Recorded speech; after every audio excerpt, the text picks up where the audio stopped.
So here is how to roleplay with an AI. And for this, I will be using chatgpt.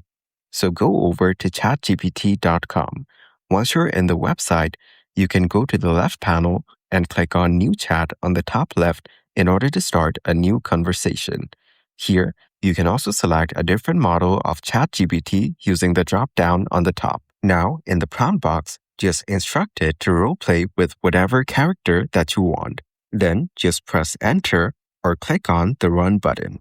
Now, ChatGPT will start playing the character that you mentioned. You can have a back and forth conversation and it will respond to you in the character that you specified. It might ask you some questions before in order to fully understand exactly what you're looking for, or you can just ask it directly to play a certain character and talk to you as if ChatGPT was that exact character.